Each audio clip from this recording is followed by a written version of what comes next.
তো এইখানে আমি এই যে আলু ভাজি করে নিচ্ছি, আর পেঁয়াজ, কাঁচামরিচ, তেল আর অল্প পরিমাণে হলুদ আর লবণ দিয়ে আলু ভাজিটা করে নিচ্ছি। আসসালামু আলাইকুম, কেমন আছেন আপনারা? আশা করি ভালো আছেন। আমরাও আলহামদুলিল্লাহ সুস্থ আছি, ভালো আছি। তো এইখানে আমি এই যে আলু ভাজি করব, আর কি রান্না করব সাথে থাকুন, দেখতে থাকুন।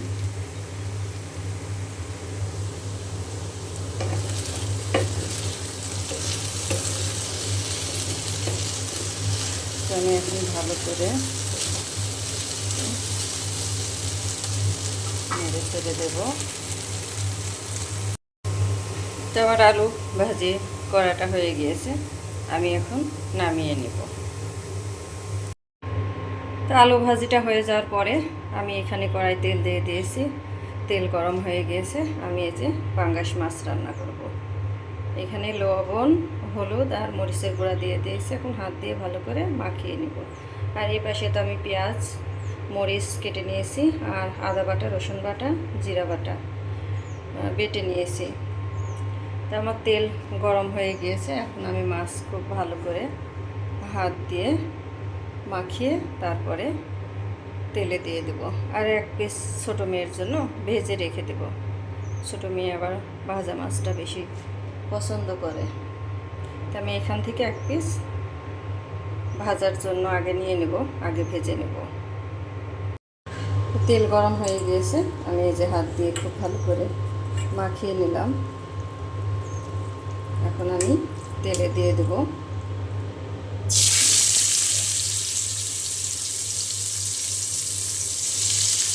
এক পিস আমি পরে ভাজি দেবো, আগে মাছ ভেজে রেখে দেবো।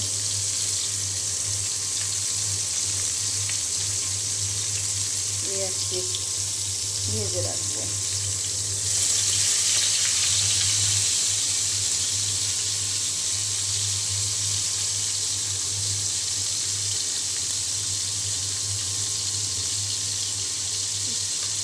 মাছ মাখাতে গিয়ে এই যে নগের মাথাটা কেটে গেল।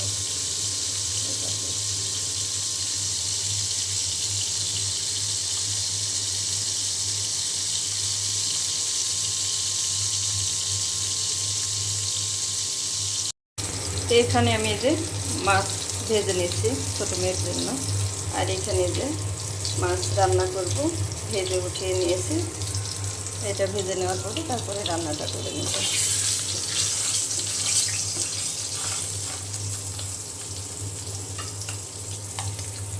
বেশি ভাজবো না, এক পিসই ভাজবো, কারণ বেশি ভাজলে খাবে না। ওই জন্য শুধু ছোটো মেয়ের জন্য এক পিস ভাজি করবো। এই কি ফোটা ফুটছে, গায়ে তেল ছিটকাচ্ছে। তো বাইরের আবহাওয়াটা কিন্তু অনেক সুন্দর, ঠান্ডা বাতাস আসছে। রান্নাঘরে আকাশ মেঘলা, অনেক সুন্দর বাতাস আসছে। আজকে রোদ নাই, রান্না করতে এখানে খুব ভালো লাগছে, মানে আবহাওয়াটা ঠান্ডা, মানে বাতাস আসছে, অনেক ঠান্ডা বাতাস আসছে। তো মাছ আমার ভেজে নেওয়া হয়ে গেছে, আমি এতে পেঁয়াজও দিয়ে দিয়েছি। এখন আমি উঠিয়ে নেব। বেশি আর ভাজবো না, বেশি ভাজলে পুড়ে যাবে, ভালো লাগবে না। তো মাছটা আমি তুলে নিয়েছি, ভাজা মাছটা এই যে। আর ওই কড়াতে আর একটু তেল দিয়ে আমি পেঁয়াজ কুচি দিয়ে দিয়েছি। মাছ ভাজির কড়াতে আমি দিয়ে দিয়েছি। এখন পেঁয়াজ ভাজা হয়ে গেলে এই যে আমি বাকি মশলা রেডি করে নিয়েছি। এখানে মরিচের গুঁড়া, হলুদের গুঁড়া, স্বাদ মতো লবণ, আদা বাটা, জিরা বাটা, রসুন বাটা।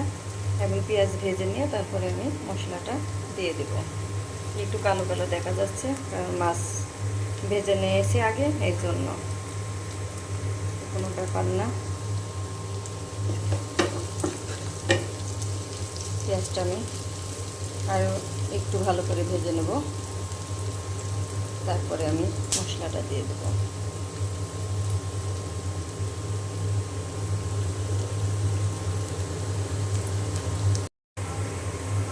তো এখানে পেঁয়াজটি ভেজে নেওয়া হয়ে গিয়েছে, আমি এই যে মশলাটা পানি দিয়ে গুলিয়ে নিয়েছি, এখন আমি দিয়ে দিলাম।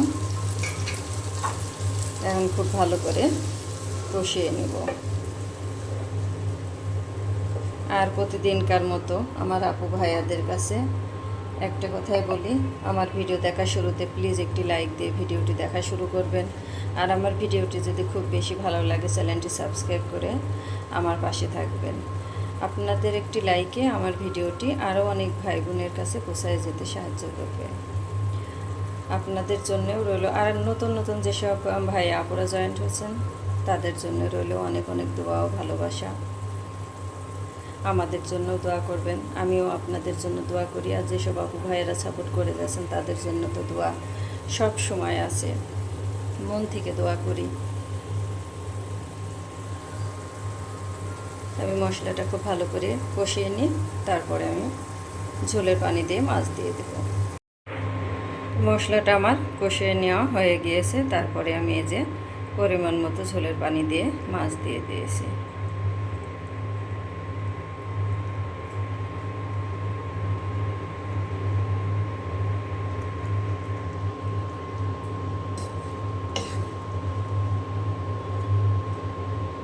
মাছটা অনেক বড়, মাছের পিসগুলো অনেক বড় বড়। তো এইখানে আমার এই যে মাছ রান্না হয়ে গিয়েছে, আমি চুলাটা বন্ধ করে দিয়েছি। আমি এখন নামিয়ে নেব।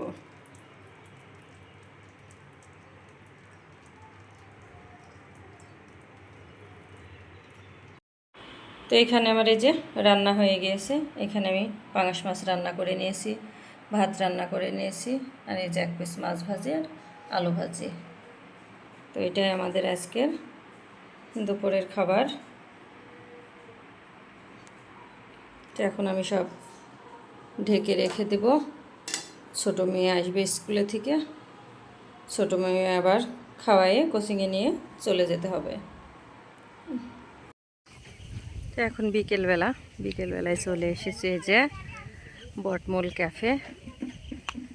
এর আগেও একবার এসেছিলাম, আজকে আবার আমরা এই পাশে ঘুরতে এসেছি। এখন শুধু এই যে ভুট্টার আবাদ মাঠে, চারপাশে শুধু ভুট্টা ক্ষেত। এখানে একটা লাভ আছে, লাভ আঁকিয়ে রেখেছে, ফটোশ্যুট করে সবাই।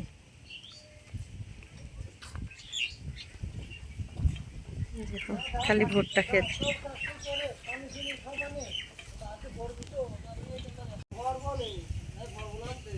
এই পাশে যে ফুচকা, চা সব কিছু পাওয়া যায় এখানে। লোকজন আসা শুরু করেছে। এই যে বটের গাছ, এটা এই জন্য হয়তো এটার নাম বটমূল ক্যাফে।